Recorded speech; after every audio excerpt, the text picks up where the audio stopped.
PRAJAPITA BRAHMA KUMARIS ISHWARIYA VISHWA VIDYALAYA की ANOUBA MASHA LOISHANG OINAM BAZAR IRENGBAM LAMBI MACHIN STATE BRANCH INCHARGE NILIMA VEHENJI HOUNABI MATUNG HANGDOKHRE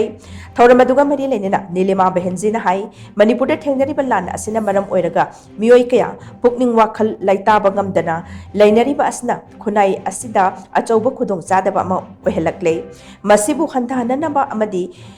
miyam gi pukning wakhal laitana lehenabagi pandam da masalo sangasti hangdokpani masalo sangasta punna mahiroi kuntrarok enroll tawre amarom da Kuki Khutlai Paiba singna Fajinkhibadagi Thiba Khangdana Leiriba mioi taruk adu tekta kaidana Thadokpirak nupi amadi angang da ot naiba haibasi mama oibi singda ot naiba ga pangkhakni manamaduna mama singbu ikai khumnabu utpo oina Fajinkhibba mioi sing adu tekta kaidana Thadokpirak hainasu makna makatana phongdokhe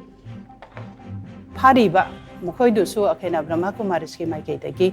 ko yamna nungsi chauna Mokhoidusu Thadokhaningi ko akena kaigeno haibada nupi khaktane pharidusu nupi haresidi malem ki oina ima haibane ko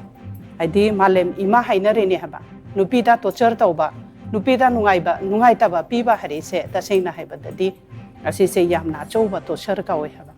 ada masise akena se Brahma Kumaris ko ISHWARIYA VISHWA ki Maikei dagi aikoi loinamak ichilena upunamak dagi ko akaina makoi se yam nungsina thamoi chauna yamna nungsi jana na haide mi amagi ko mi amagi magun haitare nungsi chauba haide mi nungsi chauba masi wakhal da thammaga aikoi se yam thuna thadokhaninge haba ko